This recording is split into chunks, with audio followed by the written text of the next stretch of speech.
Budget को पढ़ते हैं। बजट को पढ़ने से पहले, वैसे तो ये बजट की डेफिनेशन बहुत सिंपल है, budget is estimation of revenue and expenditure over a specified period of time. एक निश्चित समय में आय और व्यय का अनुमान लगाना बजट कहलाता है। सरकार के व्यय भी अनुमानित होते हैं, सरकार की आय भी अनुमानित होती है। चलो हमें तो पता है, जैसे मेरे को पता है मेरी जो मंथली इनकम है वो 50,000 रुपए है, ओके, 50,000 पर मंथ है। थोड़ा बहुत मेरे दोस्त मेहनत इधर उधर कर लेते तो अभी ये 70 या 75 तक पहुंच जाती, 70,000 75,000 तक पहुंच जाती महीने में। अब मैं इसके बेसिस पे अपने खर्चे करता हूँ। अच्छा, मेरा 15,000 का कमरा हो गया, ठीक है, बच्चे के लिए खर्चा हो गया, बीबी के लिए खर्चा हो गया, महीने के चलो 5,000 रुपए बचत में आ जाते हैं पेट्रोल पेट्रोल गाड़ी गुड़ी में डलवा के मेरे भाई। ओके, तो अपने पास अपने को पता है इनकम कितनी है और उसके एक्सपेंसेस क्या है। बट सरकार को तो अगर देखे तो उनको इनकम भी नहीं पता होती, तो सरकार की इनकम भी एक्सपेक्टेड होती है और कहीं ना कहीं एक्सपेंडिचर तो होते ही है मेरे भाई। क्लियर है? डन। कमेंट में तो ताबड़तोड़ मेरे दोस्त बारिश चल रही है।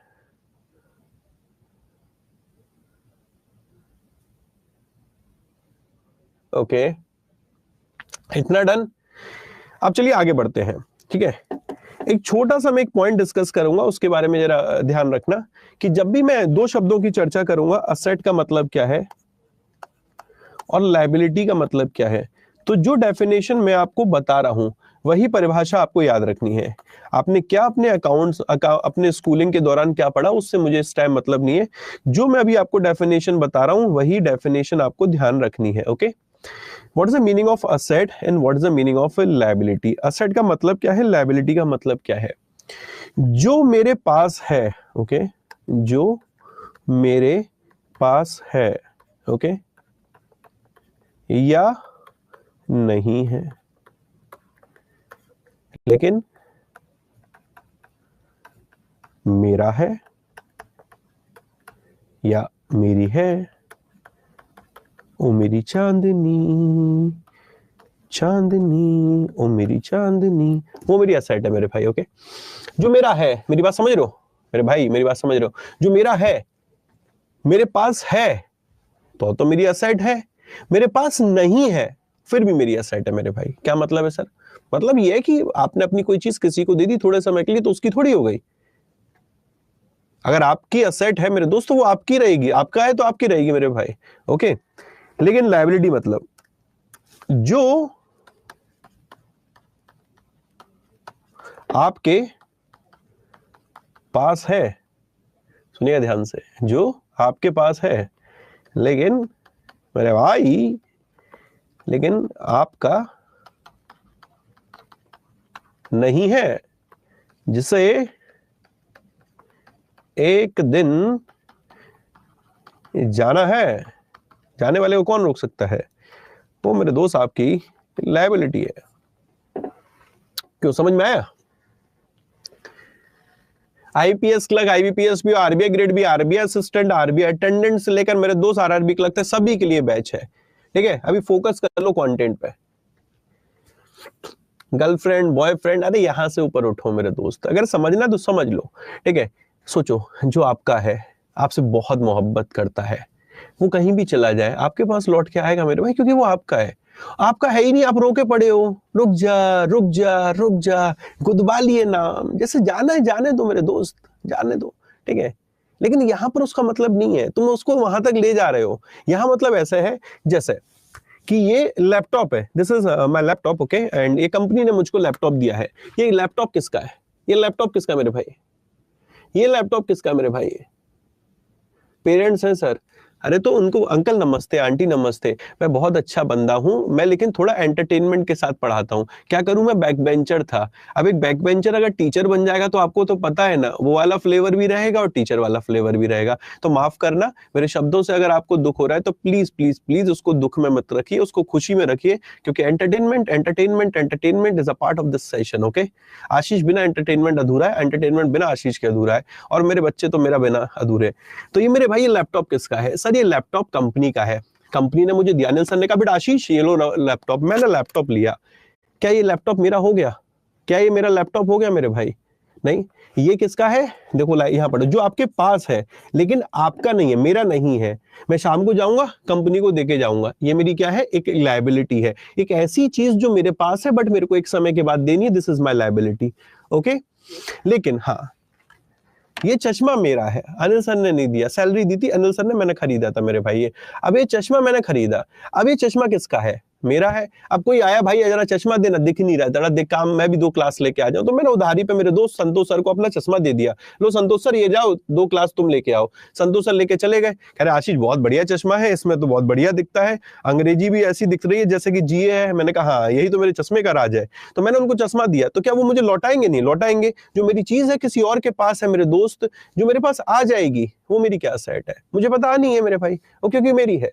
क्लियर है? तो what is the meaning of asset and liability? You are getting my point my dear student. मैं इसलिए समझाना चाह रहा हूं आसान भाषा में, क्योंकि मैं बहुत बार शब्दों का जिक्र करूंगा, असेट लायबिलिटी, असेट लायबिलिटी। तो मैं वहां एग्जांपल डिस्कस नहीं करूंगा कि fixed asset, current asset, patent, copyright, trademark, liability, outstanding expenses and all सारी चीजें। इतना कॉम्प्लिकेटेड नहीं जाना, आसान भाषा में। 3 इडियट देखे हो ना, मशीन का मतलब समझाए थे ना, वो ऊपर नीचे, वही उसी आसान भाषा में हमें समझना है। ठीक है? Okay, clear? आगे बढ़े, चलो आगे बढ़ते हैं।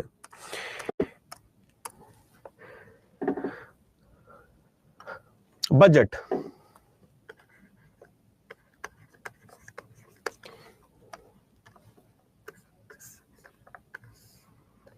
ओके, इसको 2 पार्ट में हम लोग बाइफरकेट करते हैं, एक रेवेन्यू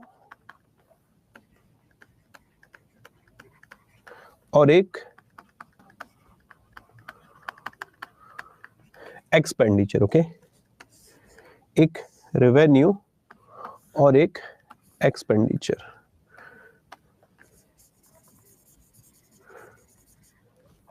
या फिर हम लोग इसको रिसीप्ट या एक्सपेंडिचर भी बोल सकते हैं। ओके, इसको हम लोग ना रिसीप्ट लिख देते हैं, वो ज्यादा बेटर होगा। ये कैसे साफ नहीं हो रहा? हो गया। तो सब मैं पढ़ाऊंगा यहाँ पर, कंपोनेंट हो गए यहाँ पर रिसीप्ट। ठीक है,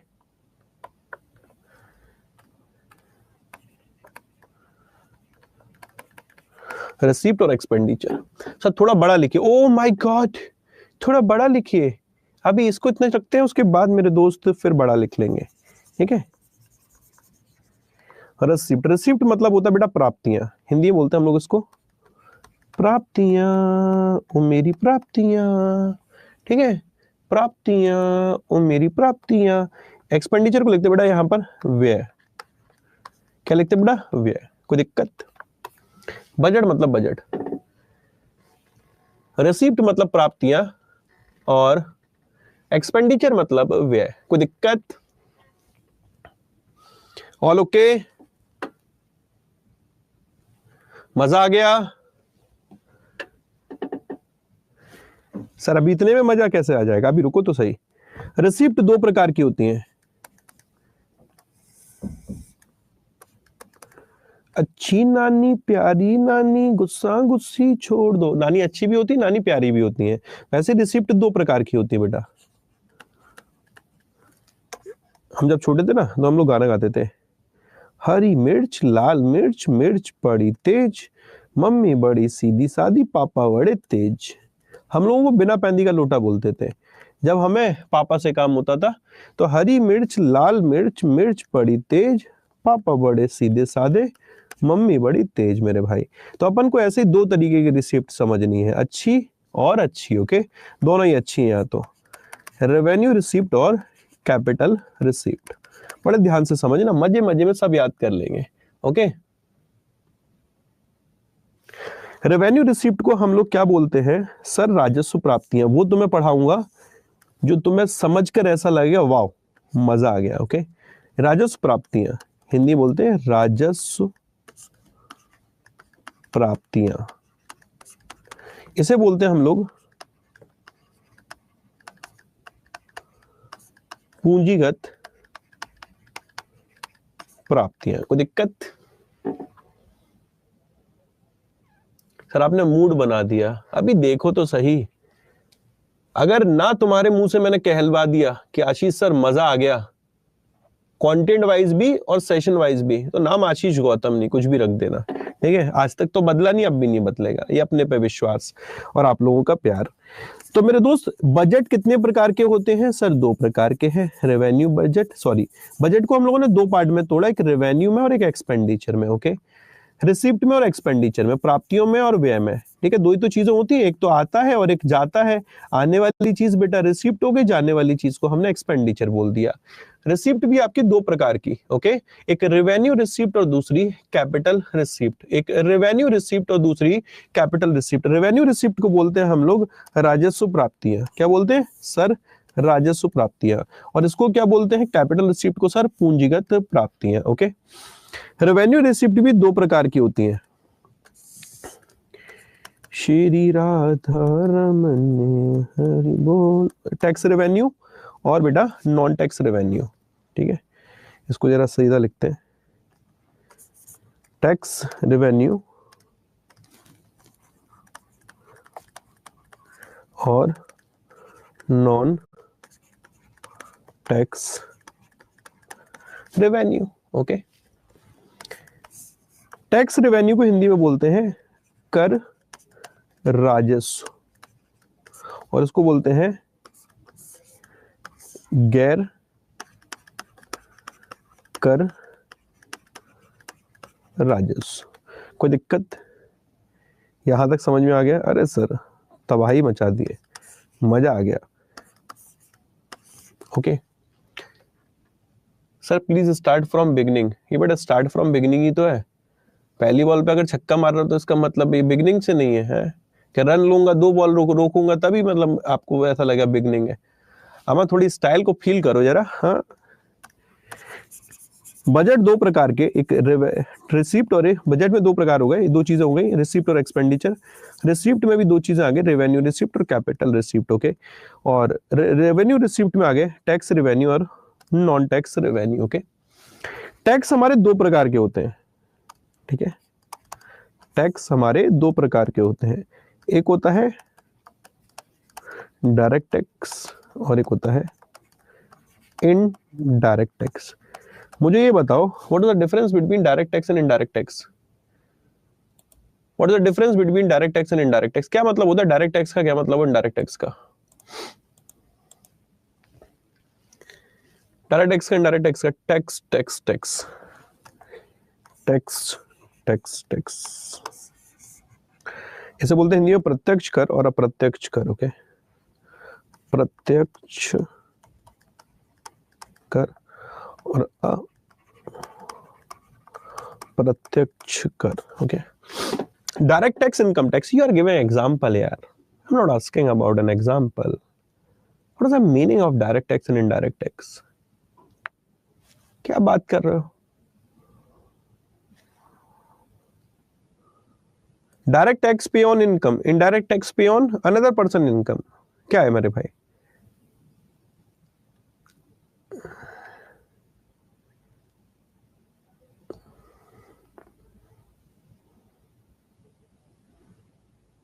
जो बैच आज से शुरू कर रहे हैं उनके लिए आज ये बीटा बैच शुरू है सारथी 1.0 में, वॉरियर में। अल्फा इससे आगे होगा, इसी बैच में होगा, तो ऐसा आपको पुराना बैच करने की जरूरत नहीं है। एग्जाम्पल दे रहे हो यार, सब एग्जाम्पल दे रहे हो। हमें एग्जाम्पल नहीं चाहिए, नहीं चाहिए, नहीं चाहिए, मुझे परिभाषा चाहिए। क्या डायरेक्ट टैक्स और क्या इनडायरेक्ट टैक्स है? ध्यान से सुनिएगा। एक बार की बात थी, सर्दियों का वक्त है, एक बार की अभी की बात है। आपको पता है मौसम बड़ा ठंडा हो रहा है, गुड़गांव में भी ठंड बहुत पड़ रही है। मैं आगरा से हूँ, आगरा में बहुत ठंड पड़ती है, गुड़गांव में भी ठंड पड़ती है। आपके यहाँ कैसी ठंड है?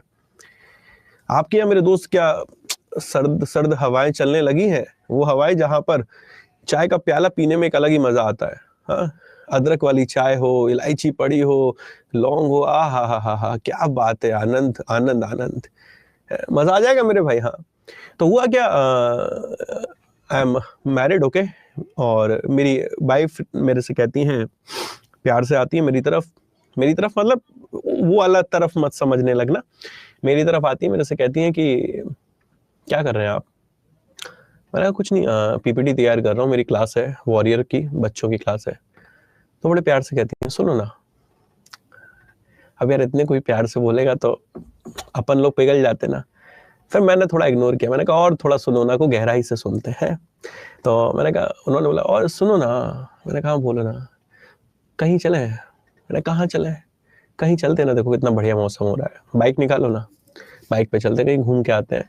तो मैं उनको यहाँ पर काफी गुड़गांव में बढ़िया बढ़िया जगह है, साइबर हब ले गया, वहाँ बड़े बढ़िया चीजें चल रही थी, न्यू ईयर का टाइम भी है एंड ऑल सारी चीजें। तो वहाँ हम लोग एक रेस्टोरेंट में बैठ गए और ऑर्डर वगैरह किया, खाना वाना शुरू किया, खा लिया। उनको इडली थोड़ा ज्यादा पसंद है तो मैंने इडली ऑर्डर करी, मुझे डोसा पसंद है, मैंने डोसा ऑर्डर किया। हल्का खाना खाया मेरे दोस्त, क्योंकि सुबह 7 बजे क्लास लेनी थी, दिक्कत हो जाती है अगर ज्यादा खाना खा लेते। तो हल्का फुल्का खाना खाया, हम लोगों का बिल बन के आया। ये तुम्हारा भाई हो गया, ये तुम्हारी भाभी हो गई, ठीक है। हम कहाँ गए, रेस्टोरेंट में गए और हम लोगों ने खाना पीना खा लिया। हम लोग का बिल बन के आया मेरे दोस्त 2,000 रुपए का तो बिल है, ओके, जितना खाया ना खाया था हम लोगों ने, प्लस उसके ऊपर 5% का जीएसटी लगा हुआ था, goods and service tax, okay. 5% मतलब हो गया 100 रुपए। टोटल जो मैंने इस रेस्टोरेंट के ओनर को पेमेंट किया वो कितने का किया, 2100 रुपए का। भाभी मोटी हो गई है क्या, उल्टा है मेरे दोस्त, नहीं वो पतली हो गई है, ये भाभी मान लो, ये तुम्हारा आशीष भाई हो गया, ओके। मैं अदरक हो गया हूँ, वो अभी भी मेरे दोस्त सिलेमेंट्रे में, ओके। तो ये तुम्हारा भाई हो गया, ये तुम्हारी भाभी हो गई, दोनों मेरे दोस्त रेस्टोरेंट गए, रेस्टोरेंट में खाना पीना खाए, 2100 रुपए का बिल बन गया। मैंने इस रेस्टोरेंट के ओनर को कितना पेमेंट किया है, 2100।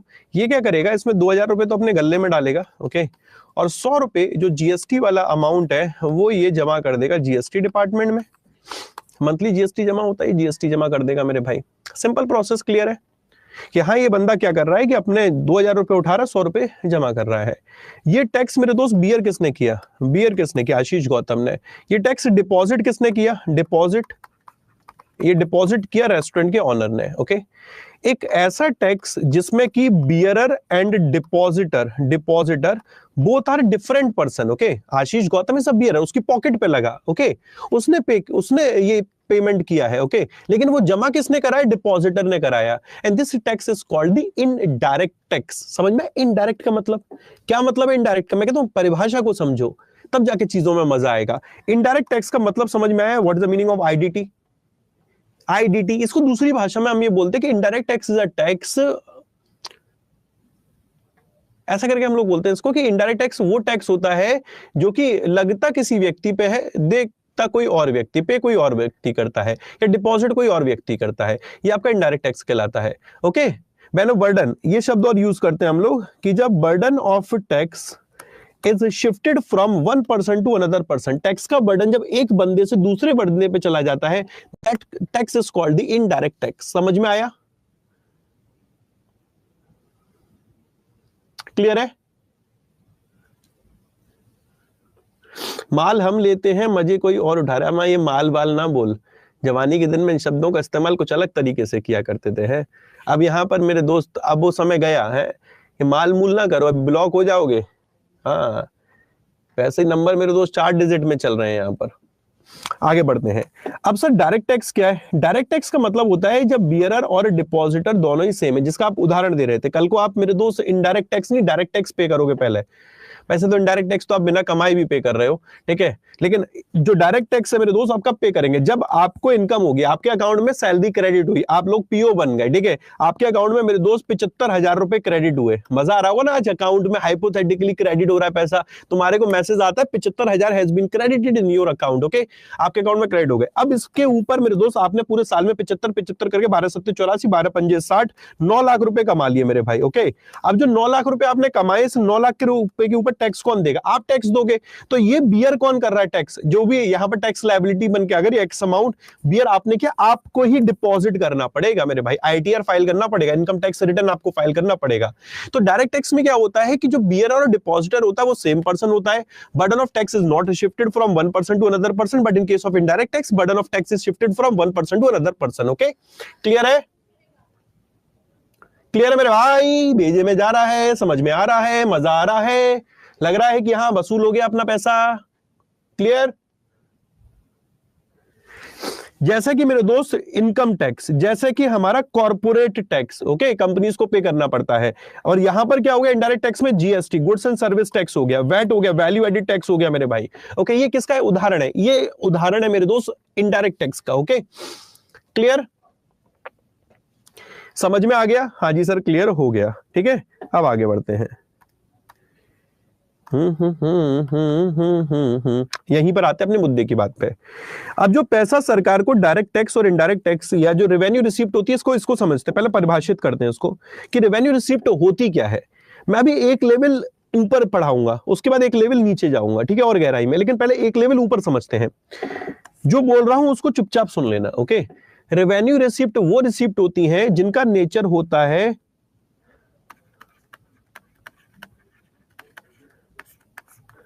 Non refundable, okay. जिनका नेचर कैसा होता है? Non refundable, non redeemable. जैसा कि क्या मतलब हुआ नॉन रिफंडेबल का, नॉन रिडीमेबल का?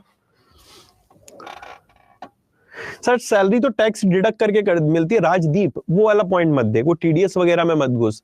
अभी इतना गहराई में जाएगा तो बहुत सारी चीजें भी और आ जाएंगी, फिर कॉम्प्लिकेटेड हो जाएंगी चीजें। आसान भाषा में समझते, क्यों जबरदस्ती मेरे दोस्त समझना है कॉम्प्लिकेटेड? जब मैं सीधे तेरे को चम्मच से खिला सकता हूं तो तू क्यों कह रहा है कि नहीं चम्मच घुमा के लेकर आओ है? क्यों क्यों भाई? लेना, खा लेना चुपचाप, बस बात खत्म। नहीं हमको तो घुमा के चाहिए, तो रुको तसल्ली कर मेरे भाई, मिलेगा, घुमा के भी मिलेगा। नॉन रिफंडेबल, नॉन रिडीमेबल का मतलब है कि जिसका नेचर है वापस नहीं होने का, ओके। जो आपको वापस नहीं करना, जो आपको वापस नहीं देना। जैसे सरकार ने मेरे दोस्त टैक्स के रूप में आपसे पैसा लिया, कि वो आपको लौटाएंगे? नहीं, उनकी इनकम है, चाहे डायरेक्ट टैक्स हो चाहे इनडायरेक्ट टैक्स हो। इसीलिए मैंने डायरेक्ट टैक्स और इनडायरेक्ट टैक्स को रेवेन्यू रिसिप्ट में रखा, क्योंकि इसका नेचर है non refundable, non redeemable. Clear है गाइस? इसका नेचर है नॉन रिफंडेबल, नॉन रिडीमेबल। समझ में आ रहा है? सर डायरेक्ट टैक्स नहीं समझ में आया बेटा, इनडायरेक्ट। पारुल मेरी बहन, कैसे समझ में नहीं आया? पारुल कल को तू आरबीआई ग्रेड बी ऑफिसर हो गई, समझना, ठीक है। अकाउंट में बहुत मोटा मोटा पैसा आ रहा है, 1.25 लाख रुपए अकाउंट में आ रहा है। अरे बहन निकल गई शॉपिंग करने के लिए, इधर पार्लर उधर पार्लर, यहाँ शॉपिंग वहां शॉपिंग, दिल्ली गुड़गांव सब जगह से शॉपिंग कर ली। अब जब शॉपिंग करी तो उसमें जो टैक्स दिया, that tax is indirect tax, okay. That tax is indirect tax. आपने तो उस पर टैक्स दे दिया, वो जमा बंदा कोई और कर देगा। लेकिन जब आपने सैलरी कमाई, जो इनकम कमाई, उस इनकम को जब आप टोटल करोगे, ग्रॉस इनकम निकालोगे पूरा साल का, उस पे जो टैक्स दोगे वो डायरेक्ट टैक्स है। आपकी इनकम पे आप टैक्स पे कर रहे हो, आप बियर कर रहे हो और आप ही डिपॉजिट कर रहे हो, ओके। क्लियर? डन। अब यहां पर मुद्दे की बात पे आते, लौट के आते हैं, वापस वापस वापस, सब वापस आ जाओ, ठीक है। ये गुड़गांव दिल्ली और ये 1.25 लाख 1.5 लाख 2 लाख वापस आ जाओ, ठीक है। अभी हम हकीकत पे हैं, ठीक है। हकीकत ये कहती है कि रिसिप्ट दो प्रकार की, एक रेवेन्यू रिसिप्ट, एक कैपिटल रिसिप्ट। रेवेन्यू रिसिप्ट वो होती है, पहले रेवेन्यू रिसिप्ट पढ़ रहे हैं, जिनका नेचर होता है नॉन रिफंडेबल, नॉन रिडीमेबल, जिसको आपको वापस नहीं करना है, ओके। जिसका पैसा मेरे दोस्त आपके पास आ गया तो वो आपको वापस नहीं देना। आपसे मतलब सरकार की बात हो रही है, यहां पर गवर्नमेंट की बात हो रही है। अब सरकार को डायरेक्ट टैक्स के रूप में पैसा है, इनडायरेक्ट टैक्स के रूप में पैसा है, टैक्स सरकार की इनकम है, उसको वापस नहीं करना। कोई दिक्कत? Gadget item please wait, I know जो आप पूछ रहे हो, वेट करो थोड़ा। डन। अब आगे आते हैं, सर ये नॉन टैक्स रेवेन्यू क्या होता है? अभी नॉन टैक्स रेवेन्यू भी मैंने रेवेन्यू रिसिप्ट में डाला, इसका मतलब इसका भी नेचर कैसा होगा? Non refundable, non redeemable. तो ऐसा कुछ भी रिसिप्ट मिलना जो नॉन रिफंडेबल, नॉन रिडीमेबल है, बट वो टैक्स का पार्ट नहीं है, वो आपका नॉन टैक्स रेवेन्यू है। मतलब आप ये कहना चाह रहे हो कि आपने रेवेन्यू रिसिप्ट का मतलब बताया नॉन रिफंडेबल, नॉन रिडीमेबल, तो टैक्स वाला जो पार्ट है वो भी नॉन रिफंडेबल, नॉन रिडीमेबल है, इसलिए रेवेन्यू रिसिप्ट में है। नॉन टैक्स रेवेन्यू वाला पार्ट जो है वो भी नॉन रिफंडेबल है, नॉन रिडीमेबल है, वो भी वापस नहीं करना सरकार को। जैसे कि आपको मैं बताता हूं, हमारे आगरा में क्या है कि अगर आप चौराहे पर लाल बत्ती है और अगर लाल बत्ती क्रॉस कर देते हैं तो पुलिस वालों के हाथ में कैमरे हैं, डिजिटल कैमरे, छोटे छोटे कैमरे, वो यूं करके फोटो खींच लेते हैं और वो फोटो मेरे दोस्त आपके घर पे आ जाता है। लेकिन दिक्कत वाली बात यह है कि वो जो फोटो खींचते हैं सिर्फ नंबर प्लेट का नहीं खींचते, आपकी गाड़ी का फोटो खींचते हैं। ध्यान से समझिएगा, आपकी गाड़ी का फोटो खींचते हैं। अब ऐसे ही हुआ क्या, एक चालान घर पे आया। अब घर पे जब चालान आया तो एक बंदे ने बोला कि सर आपका चालान आया है। अब पापा भी घबराए हुए, पापा इसलिए घबराए हुए, मैं पापा की शक्ल समझ गया था, मैंने कहा कुछ तो गड़बड़ है। मैंने कहा पापा आप क्यों घबरा रहे हो, चालान आपका कटा है? कह रहे चालान कटा है वहां तक कोई दिक्कत नहीं है, लेकिन एक्टिवा पे मेरे साथ बैठा कौन है, अगर तेरी मम्मी ने देख लिया तो यहां से दिक्कत हो जाएगी। मैंने कहा ये तो सही बात है। कह रहे तू अपना बता। मैंने कहा पापा मैं बिल्कुल फ्री हूं, मेरा तो आप टेंशन फ्री। छोटा भाई भी परेशान मेरे दोस्त, कि भाई चालान कटा। अब चालान जब कटता था ना आगरा में मेरे भाई, तो दर्द सबके होता था घर में, सबके दर्द। क्यों? क्योंकि मेरे भाई फोटो सिर्फ नंबर प्लेट का नहीं आ रहा था, पूरा का पूरा गाड़ी का फोटो आ रहा था। अब उसका आप किसके साथ बैठे उसका भी फोटो आ रहा है। तो समझ रहे थे सरकार बड़ी होशियार हो गई। सरकार ने मतलब सोचो चालान के रूप में भी पैसा उठाया, और उन्होंने मेरे दोस्त अलग अलग लेवल पे खेल खेला। चलो खैर छोड़ो ये सारी बातें, मुद्दे की बात पे आते हैं। अब चालान के रूप में जो पैसा आया, क्या सरकार आपको वापस करेगी? चालान के रूप में चालान कट रहा है, उसका पैसा आपको वापस करेगी? नहीं, नॉन रिफंडेबल नेचर का है। आपने मेरे दोस्त ड्यूटी पे की, क्या उसका पैसा आपको सरकार रिफंड करेगी? नो। सरकार ने मेरे दोस्त से इंटरेस्ट इनकम रिसीव करी है, क्या वो रिफंड करेगी? नो। सरकार को मेरे दोस्त से प्रॉफिट हुआ है, कहीं इन्वेस्टमेंट है, सरकार को मेरे दोस्त डिविडेंड मिला है, क्या मेरे भाई वो डिविडेंड मतलब जब आप कंपनी में इन्वेस्ट करते हैं, जो कंपनी में शेयर होते हैं उस पे जो प्रॉफिट मिलता है, दैट प्रॉफिट इज कॉल्ड लाभांश, अंग्रेजी में बोलते हैं उसको डिविडेंड मेरे भाई। तो क्या डिविडेंड वाला पैसा वापस करेगी? नहीं। तो ये सारा कैसा है सर? ये नॉन रिफंडेबल नेचर का, नॉन रिडीमेबल नेचर का। बात समझ में आ रही है? क्लियर हो रहा है कि नहीं हो रहा, पहले ये बताओ। हाँ, ये आगरा में ये बहुत घरों में कलेश हो गई थी मेरे भाई। हाँ, फिर हेलमेट लगा के चलना ही पड़ा। फिर बोल दिया करते थे हम नहीं चला रहे गाड़ी, कोई और चला रहा है। समझ रहे हो? आया? क्लियर हुआ? मतलब आप ये कहना चाह रहे हो कि revenue receipt is completely non refundable, non redeemable, either tax और मेरे दोस्त नॉन टैक्स। ओके, अब टैक्स वाला तो क्लियर हो गया, डायरेक्ट टैक्स, इनडायरेक्ट टैक्स। अब नॉन टैक्स में आ गया आपका चालान आ गया, इंटरेस्ट आ गया, डिविडेंड आ गया, ओके, इवन ड्यूटीज आ गए। जैसे आप मेरे दोस्त कभी जाते हो आरटीओ ऑफिस में अपना बनवाने के लिए, क्या बनवाने के लिए सर? ड्राइविंग लाइसेंस वगैरह बनवाने के लिए आप उन्हें फी पे करते हो, करते हो कि नहीं करते हो दोस्त? आप बंदूक का लाइसेंस लेने के लिए जा रहे हो, आप उसको फी पे कर रहे हो नहीं पे कर रहे हो? तो जो गवर्नमेंट ने मेरे दोस्त फीस लगा रखी है वो उनकी इनकम है, फीस लिख दो यहाँ पर, फी हो गया, फी हो गया, ये सरकार की इनकम हो गई। इसके अलावा एक शब्द और आता है ग्रांट। ग्रांट मतलब क्या होता है? अनुदान। सरकार को पैसा मिला है मेरे दोस्त अनुदान के तौर पे। एक तो सरकार लोन के रूप में पैसा लाती है, किसी ने पैसा दिया, ले भाई ये पैसा ले उधारी का, मैं तेरे को दे रहा हूं, कल तेरे को मेरे को वापस करना है, मतलब ये मेरी उसकी लायबिलिटी है मेरे भाई, मैंने पैसा दिया उसको वापस करना है। लेकिन अगर मैंने उसे ग्रांट के तौर पे पैसा दिया, तो ग्रांट मतलब होता है अनुदान।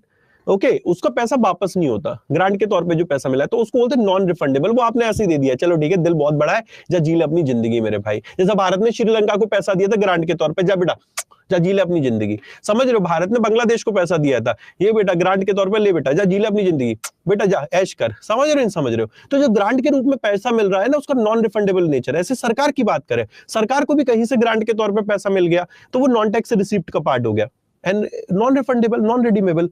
बात क्लियर हो रही है? बात क्लियर हो रही है?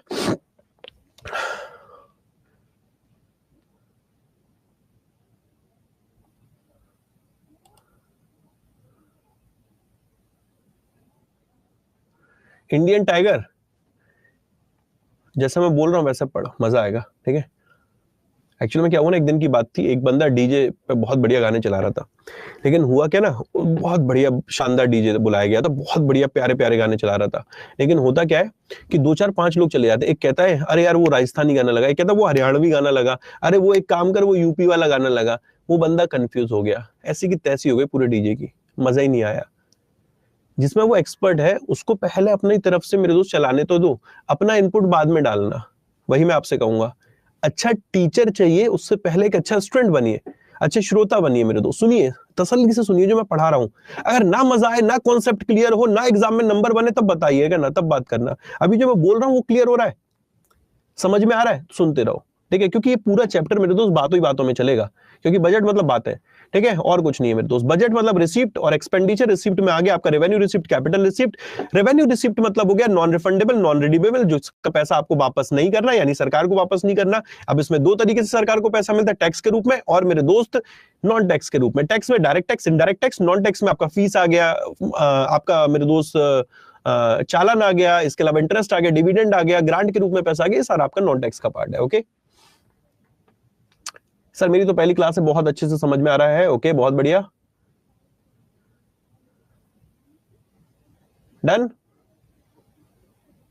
डिविडेंड मतलब ये होता है कपिल कि अगर आपने कंपनी में इन्वेस्टमेंट किया, आपने कंपनी के शेयर्स खरीदे, तो कंपनी की पूंजी में आपका शेयर हो गया, आपने कंपनी को पैसा दिया, बदले में आपने शेयर्स लिए। अब जब कंपनी को प्रॉफिट होगा यानी लाभ होगा, तो उस लाभ में भी तो आपका शेयर होगा। तो आपको जो आप शेयर्स खरीदते हैं, तो शेयर्स पे जो प्रॉफिट मिलता है, उस प्रॉफिट को बोलते हैं लाभांश, लाभ में अंश, उसी को इंग्लिश में बोलते हैं dividend. Okay, dividend means return on share. Very good, you are best teacher. शुक्रिया शुक्रिया शुक्रिया, मजा आ गया। अभिनय सेइंग ओके, कैपिटल रिसिप्ट क्या है? अमा रुकिए तो सही, अभी हम रेवेन्यू रिसिप्ट पे आए हैं, अब आते कैपिटल रिसिप्ट पे। अगर हम लोग उल्टा बोले revenue receipt is non refundable, non redeemable in nature, so capital receipt क्या होगी? बताइए, कैपिटल रिसिप्ट क्या होगी?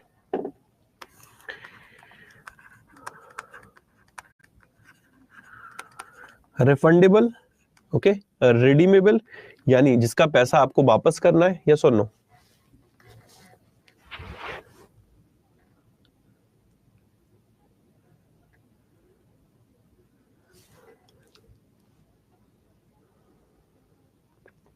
रिफंडेबल है।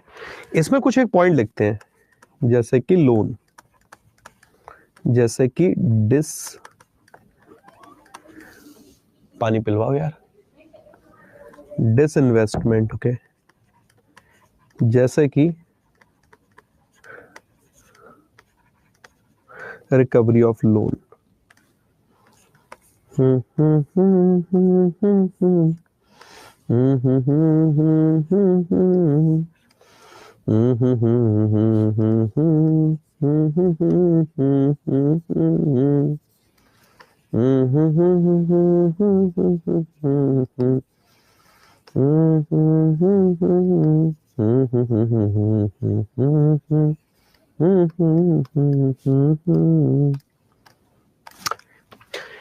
कैपिटल रिसिप्ट में मैंने 3 चीजें लिखी हैं यहां पर, एक लोन, एक डिसइन्वेस्टमेंट, और मेरे दोस्त एक लिखा है रिकवरी ऑफ लोन। इसमें कोई डाउट है?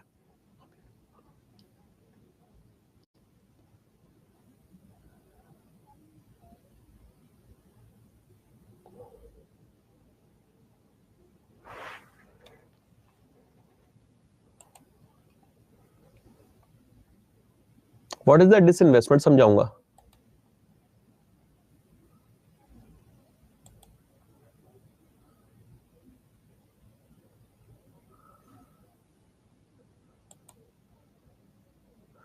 डिसइन्वेस्टमेंट क्या होता है समझाऊंगा अभी, नो डाउट सर जी, अभी मैंने एक्सप्लेन ही नहीं किया।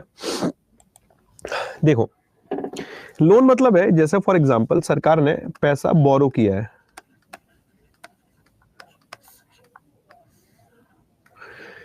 वर्ल्ड बैंक से ले लिया, ठीक है, उदाहरण के तौर पे, एडीबी एशिया विकास बैंक से ले लिया, एनडीबी से पैसा ले लिया, केएफडब्ल्यू बैंक से पैसा ले लिया, एआईआईबी से पैसा ले लिया। ये पैसा किसका है मेरे भाई? ये पैसा किसका है? ये जो पैसा सरकार ले रही है, पैसा किसका है?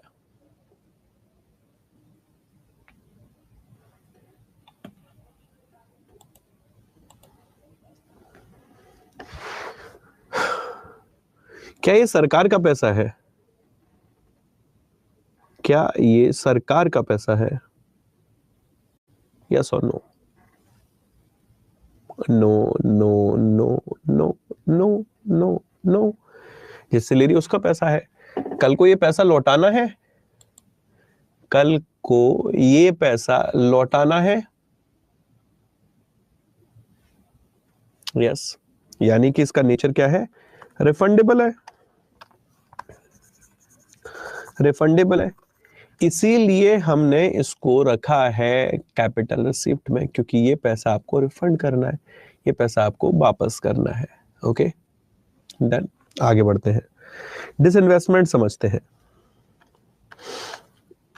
डिसइन्वेस्टमेंट, उससे पहले समझते बेटा इन्वेस्टमेंट। ओके,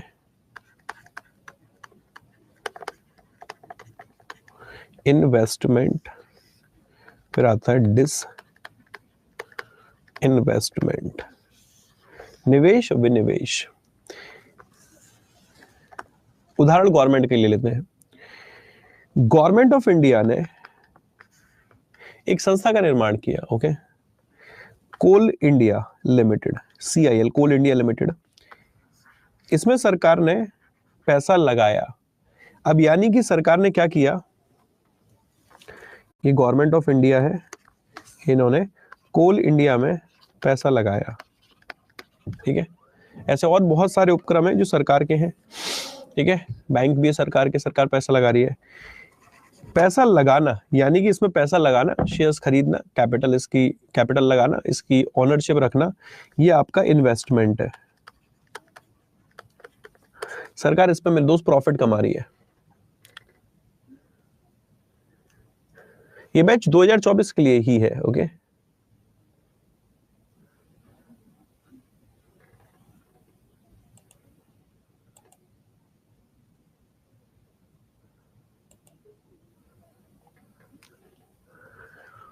ये क्या इन्वेस्टमेंट है। अब सरकार ने फॉर एग्जांपल, एक उदाहरण दे रहा हूं, एग्जांपल दे रहा हूं, यहां लिख देता हूं आपको। सर इसमें सरकार की हिस्सेदारी कुछ और है, मैंने कहा उदाहरण है। मानते सरकार की हिस्सेदारी इसमें 70% है। ओके, 70%। सरकार ने कहा मैं 10% अपना जो शेयर है वो बेच रही हूं। Government is saying I am selling 10% of share. बचा कितना?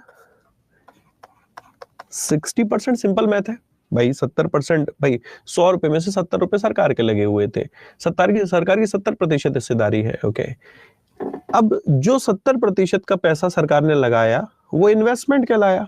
अब सरकार ने उसमें से 10% बेच दिया। 10%, जो सरकार ने ये 10% बेचा, this 10% is called dish investment.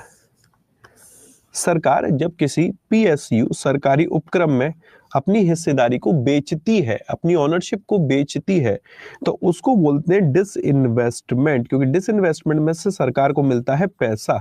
अब जब पैसा यहां लगाया था तब शेयर्स मिले थे कंपनी के, ठीक है, हिस्सेदारी मिली थी, ओनरशिप मिली थी। जब हिस्सेदारी बेच दी, किसी और को बेच दी, तो जिसने खरीदी उसने सरकार को पैसा दे दिया। ये कहला है डिसइन्वेस्टमेंट। क्लियर हुआ? क्लियर?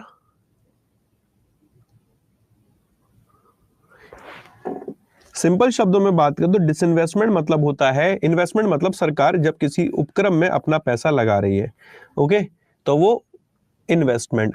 जब सरकार किसी उपक्रम में, किसी संस्था में अपना पैसा, अपना जो शेयर, अपनी हिस्सेदारी उसे बेच रही है, दिस इज डिसइन्वेस्टमेंट। सिंपल है, this is disinvestment. Okay, sale किसको करेगा? किसी और को मेरे दोस्त, कोई भी खरीद सकता है।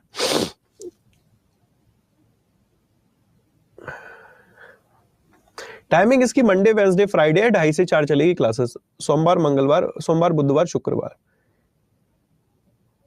ओके, अब सरकार को जो डिसइन्वेस्टमेंट के रूप में पैसा आएगा वो उसकी रिसीप्ट होगी कि नहीं होगी? वो पैसा कहां लिख दिया हम लोगों ने? कैपिटल रिसीप्ट में। कोई दिक्कत? कोई दिक्कत? यहां तक समझ में आया? भाई रिसीप्ट है ना, पैसा मिला। भाई अपना हिस्सेदारी बेचेंगे, हिस्सेदारी बेचने पे सरकार को पैसा मिलेगा, पैसा मिला, वो उसने रिसीप्ट में डाल दिया अपना पैसा। ओके, सरकार ने लोन दिया था, भाई सरकार ने किसी को लोन दिया था, गवर्नमेंट ऑफ इंडिया, इन्होंने लोन दिया था, लोन। अब लोन का पैसा वापस आ गया, रिकवरी हो गई, रिकवरी हो गई। तो रिकवरी ऑफ लोन भी तो रिसिप्ट है। रिसिप्ट हमने कहां डाल दी मेरे दोस्त? कैपिटल रिसिप्ट में। कोई डाउट? कोई दिक्कत? आराम से तसल्ली से बताइए मेरे को।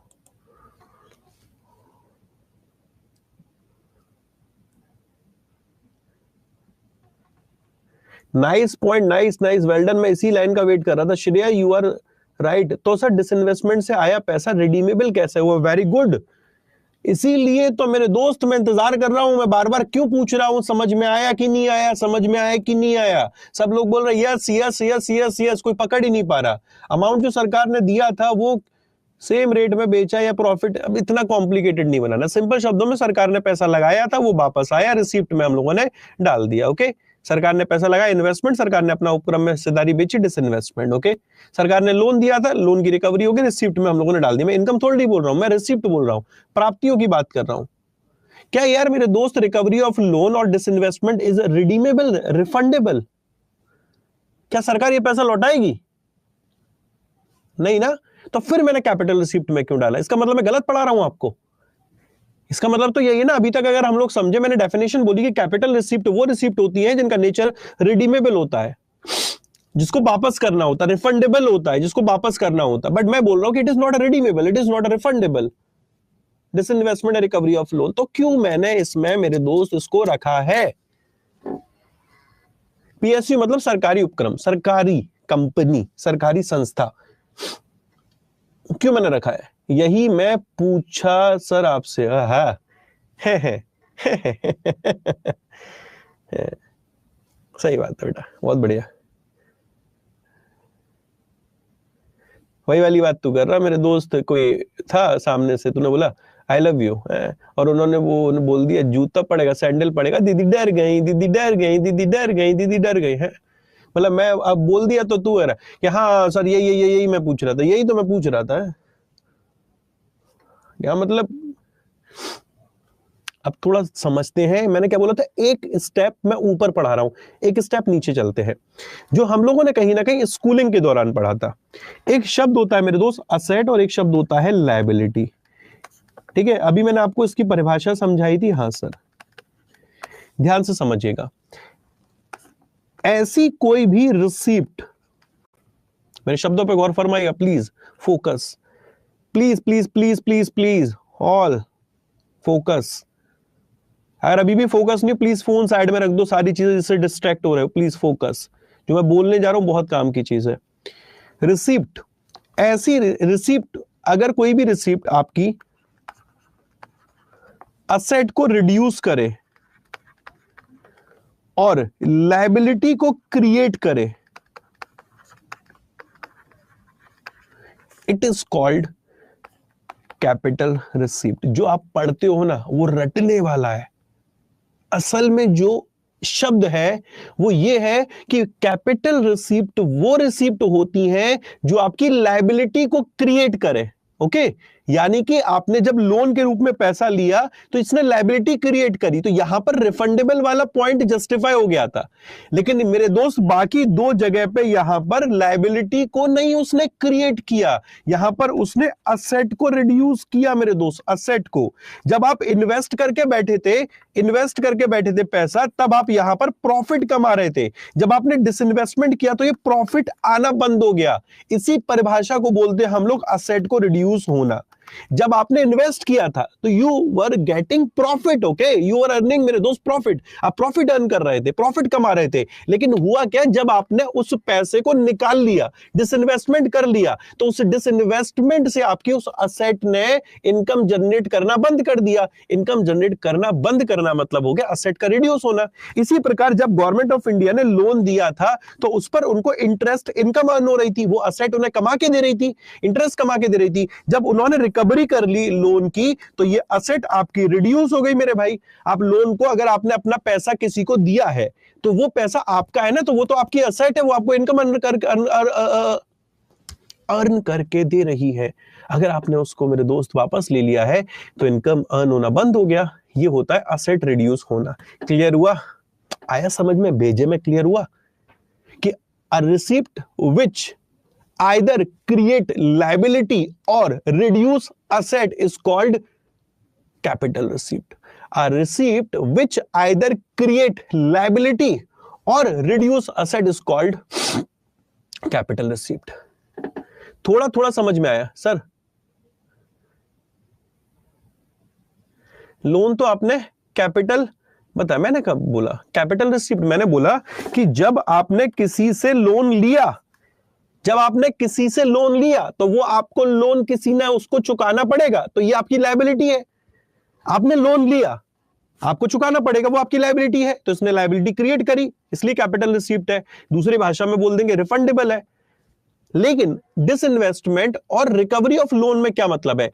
रिकवरी ऑफ लोन का मतलब यह कि जो आपने लोन दिया था वो आपने रिकवर कर लिया, उस पर आपको इंटरेस्ट इनकम मिल रही थी, आपको इन्वेस्टमेंट पे मेरे दोस्त जो आपने पैसा लगाया तो उस पर रिटर्न मिल रहा था, प्रॉफिट मिल रहा था, डिविडेंड मिल रहा था, वो इनकम अर्न होना बंद हो गया। ओके सर, थोड़ा लेट समझ में आया, बैकग्राउंड साइंस है, अभी आएगा, अभी आएगा। ठीक है, अभी तसल्ली से सुनो ना, पहली तो क्लास है मेरे भाई, पहली तो क्लास है। मैंने क्या बोला, अगर नहीं समझ में आया मेल ठोक देना कि भाई इस बंदे का पढ़ाया वो समझ में नहीं आ रहा है, ये बंदा हमारे सर के ऊपर से पढ़ा रहा है। जब समझ में ना आए, बजट को 2 क्लास दिए ना मैंने, अभी एक ही तो क्लास हुई है, एक क्लास में भी हम लोग आधे पे पहुंचे हैं। जब पूरे पे पहुंच जाए और कल भी जब हो जाए डे आफ्टर टुमारो यानी मंडे को, तब अगर आपको ये लगे अरे नहीं भाई अपन का पैसा बर्बाद हो गया, अपन का समय बर्बाद हो गया, मेल ठोक देना मेरे भाई, कंपनी से क्लेम कर लेना इस बंदे का पढ़ाया वो समझ में नहीं आ रहा। लेकिन ऐसा होगा नहीं, कैसा हो जाएगा? अपने पे विश्वास है, आप लोगों का प्यार है, सिलेक्शन दिला के मानेंगे, ठीक है।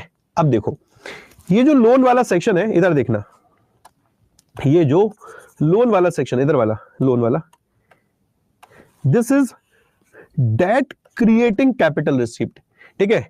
ये क्या होता है? डेट, डेट मतलब होता है लायबिलिटी, इसको हम लोग बोलते हैं debt creating, liability creating capital receipt, इसको बोलते हैं हम लोग इन दोनों को non debt creating liability receipt. कोई दिक्कत? आई एम फ्रेशर, पीडीएफ कहां से मिलेगा? इसी वीडियो में पीडीएफ मिलेगा, कोई दिक्कत? करंट अफेयर्स के लिए अभी मेरे साथ यूट्यूब पे सुबह 7 बजे जुड़ो।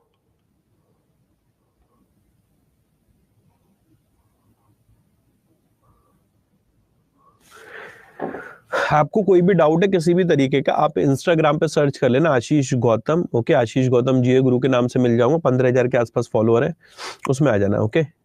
आप मैसेज कर सकते हो। डेट क्रिएटिंग कैपिटल रिसिप्ट का मतलब है कि ऐसी प्राप्तियां जिससे आपकी लायबिलिटी क्रिएट हो गई, लायबिलिटी क्रिएट हो गई, तो ये डेट मतलब होता है लायबिलिटी। तो लायबिलिटी क्रिएटिंग कैपिटल रिसिप्ट, ये कैपिटल रिसिप्ट वो है जिन्होंने लायबिलिटी क्रिएट करी है, ये कैपिटल रिसिप्ट वो है जिन्होंने लायबिलिटी क्रिएट नहीं करी है, okay done.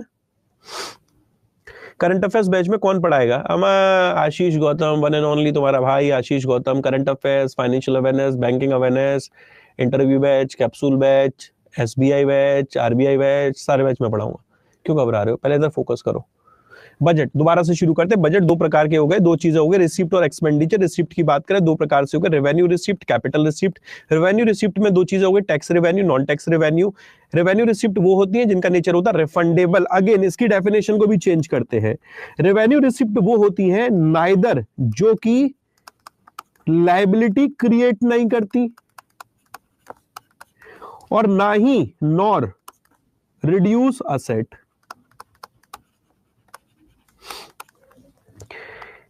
A receipt which neither create liability nor, जब आप सीबीएसई में पढ़े होंगे ना, कॉमर्स वाले बच्चे होंगे, उनको ये सब पता होगा। जो कॉमर्स वाले नहीं है, जो साइंस वाले हैं, उनको मैं पहले ही बता चुका हूं कि असेट और लायबिलिटी का मतलब क्या होता है। एक ऐसी रिसिप्ट जो आपकी लायबिलिटी क्रिएट करे, ओके, और असेट को रिड्यूस करे, वो कैपिटल रिसिप्ट। एक ऐसी रिसिप्ट जो लायबिलिटी भी क्रिएट नहीं करे, असेट को भी रिड्यूस ना करे, वो आपकी रेवेन्यू रिसिप्ट। और जो पढ़ाते हैं और जहां हम पढ़ते थे मेरे दोस्त, वो सिर्फ हमें रिफंडेबल और नॉन रिफंडेबल पढ़ा के छोड़ देते थे। अब जब रिफंडेबल और नॉन रिफंडेबल पढ़ाते थे तो कैपिटल रिसिप्ट में एक सेक्शन आता था डिसइन्वेस्टमेंट का, रिकवरी ऑफ लोन का, वहां पर ये फॉर्मूला फेल हो जाता था। भाई जुगाड़ कहीं तो लग सकती है, जुगाड़ हर जगह थोड़ी लग सकती।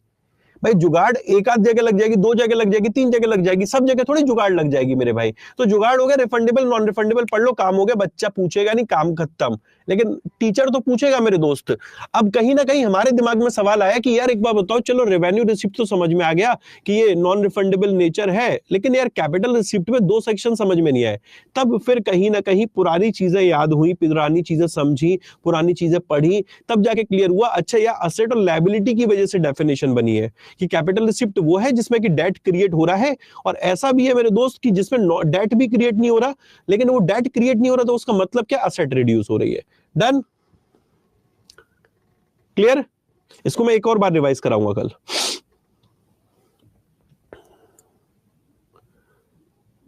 आप पूरा समझ में आए क्यों ये रिफंडेबल नहीं है। गुड, बहुत बढ़िया।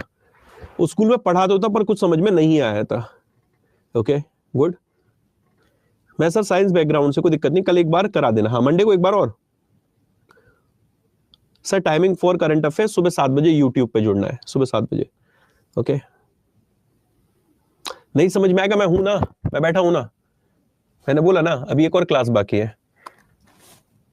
इसकी डेफिनेशन समझाता हूं आज इंग्लिश में, मंडे को मेरे दोस्त हिंदी में भी ले लेना। ओके जरा फोकस करना कंटेंट पे। पहले कैपिटल रिसीव्ड पढ़ते हैं। Government also receive money by way of loan और from sale of its asset. मतलब ये कह रहा है कि गवर्नमेंट को जो पैसा मिलता है वो किस तरीके से मिलता है। एक तो लोन के रूप में मिलता है, ओके, एक उनको अपनी जो संपत्ति होती है उनको बेचकर मिलता है। अपनी संपत्ति को बेचकर मिलता है। Okay, loan will have to be return, loan का जो पैसा है वो इनको रिटर्न करना पड़ेगा उनको जिनसे उन्होंने लिया है। ओके, जैसे कि वर्ल्ड बैंक हो गया, आईएमएफ हो गया, एडीबी हो गया। ये दो लाइन मालूम है किसकी बात कर रहा है? तीसरा, 10 क्रिएट लायबिलिटी, इससे आपकी लायबिलिटी 1 2 3, ये 3 लाइन हो गई इसकी, इस वाले पॉइंट की बात कर रहा है।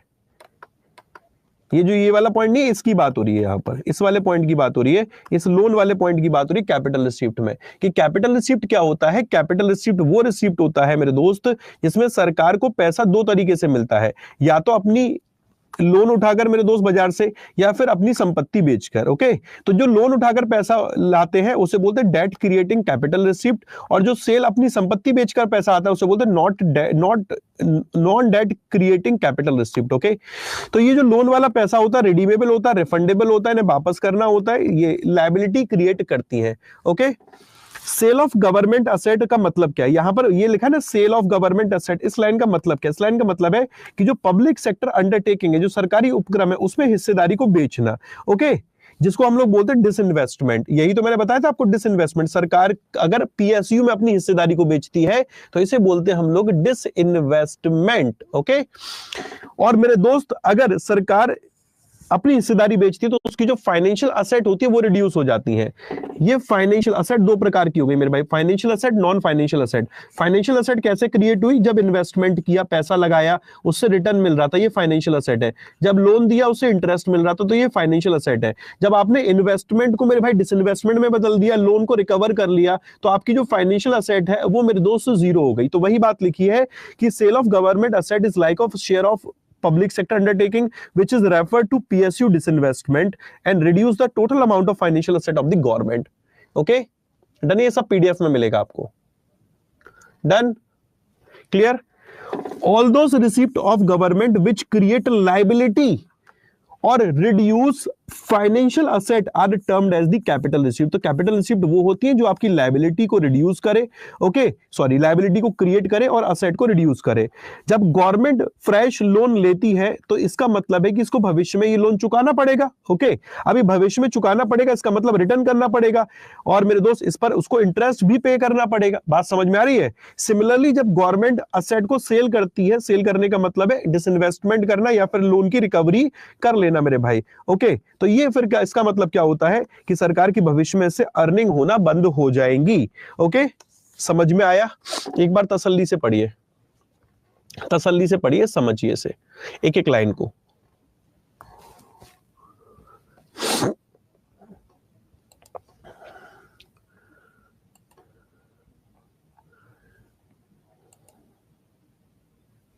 सचिन देखो समझना, इस बैच से पहले आप अल्फा की क्लासेस अगर करना चाहते हो तो कर लो, बट मैं कहूंगा कि अगर आप वेट कर सकते हो तो वेट कर लो, क्योंकि इस बैच में सारथी 1.0 में अल्फा की क्लासेस होंगी। ये बीटा है, इसके बीटा के बाद अल्फा की क्लासेस चलेंगी। लेकिन आपको लगता नहीं सर मैं अगर सारथी जो पहले हो चुका उससे करना चाहूं तो उससे भी कर सकते हो। अगर ये डन हो जाए तो बेटा डन बोल देना, मैं आगे बढ़ जाऊंगा। हिंदी में बेटा खुशी आपको मंडे को मिल जाएगा ये कंटेंट। जो मैंने एक्सप्लेनेशन दिया खुशी वो समझ में आया? पीएसयू होता बेटा सरकारी उपक्रम, सरकारी कंपनी, जानवी सरकारी। आशीष बोलो, सर बोलो, आशु बोलो, बात तो एक ही है मेरे भाई, ठीक है? डन? अगला अगला पेज देखना। अल्फा बीटा मतलब ये है कि जो आपका वॉरियर प्रो है इसमें टोटल 1 2 3 4 बैच है। करंट अफेयर का बैच, स्टैटिक जीके का बैच, ओके, फाइनेंशियल अवेयरनेस का बैच और कैप्सूल बैच। जो फाइनेंशियल अवेयरनेस का बैच है उसमें आज आप पढ़ रहे हो, इसका नाम है सारथी या सारथी 1.0। ओके, सारथी 1.0। इस बैच में मैंने पूरे सिलेबस को दो पार्ट में तोड़ा, अल्फा और बीटा। तो जो पहले सारथी शुरू हुआ था उसका अल्फा और बीटा का चल रहा है, आपका बीटा और अल्फा चलेगा। मतलब ये है आपका सिलेबस, ये साइकिल बना दी हम लोगों ने। आपने अल्फा खत्म कर लिया, बीटा करना है, बीटा खत्म कर लिया, अल्फा करना है। तो जो सारथी 1.0 जिनकी आज से क्लास शुरू हो रही है उनको पूरा सिलेबस सभी का कंप्लीट होगा, लाइव क्लासेस होंगी, उसका पार्ट है अल्फा बीटा।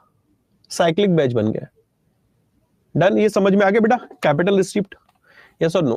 क्लियर हुआ? सेट हुआ? हाँ जी सर, सेट हो गया। ये कैपिटल रिसिप्ट। रेवेन्यू रिसिप्ट पे आते हैं। Revenue receipt are those receipt that do not lead to claim on the government, मतलब ऐसी रिसिप्ट जो कि नॉन रिडीमेबल है, ओके, जो नॉन रिफंडेबल है मेरे दोस्त, जैसे कि टैक्स रेवेन्यू और non tax revenue. Tax revenue में भी अगर हम बात करें तो पर्सनल इनकम टैक्स आ गया और कॉर्पोरेशन टैक्स आ गया, ओके, जो फर्म्स के ऊपर लग रहा है।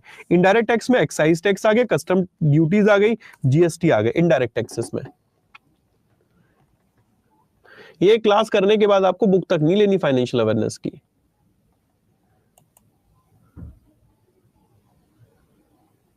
हाँ, आपकी ये पहली क्लास है आयुषी, आपको बीटा के बाद अल्फा करना है।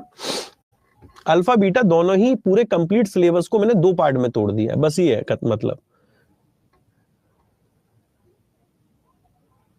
हाँ जी बेटा, अभी से शुरू कर दो। जो भी 2024 को टारगेट कर रहे हैं, आरआरबी वगैरह जिस भी एग्जाम को टारगेट कर रहे हैं, उनको 1 तारीख से करंट अफेयर्स पढ़ना शुरू कर देना चाहिए।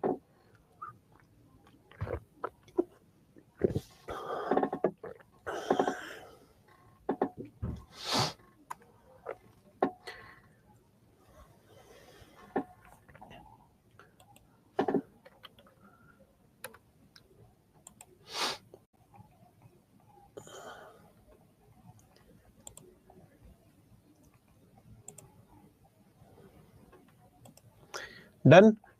आगे next, non tax revenue of, इसी रेवेन्यू रिसीप्ट में सेंट्रल गवर्नमेंट, इसमें क्या क्या आ जाता है, इंटरेस्ट आ जाएगा, ओके, जो लोन दिया था सरकार ने उसमें मिल गया उनको, डिविडेंड मिल गया, प्रॉफिट हो गया इन्वेस्टमेंट पे, ये सब फीस हो गई, ठीक है, अदर रिसिप्ट हो गई, ये सब रेवेन्यू रिसिप्ट का, ये रिफंडेबल नहीं है ना। कैश ग्रांट के रूप में जो फॉरेन कंट्री से पैसा मिला इंटरनेशनल ऑर्गेनाइजेशन से, वो भी आपका रेवेन्यू रिसिप्ट का पार्ट है। जो मैंने यहाँ पर लिखा नहीं है, ये जो लिखा है ये पूरा का पूरा मेरे भाई लैंग्वेज में मैंने आपको पढ़ा दिया है, सब लैंग्वेज में हम लोगों ने पढ़ लिया। डन।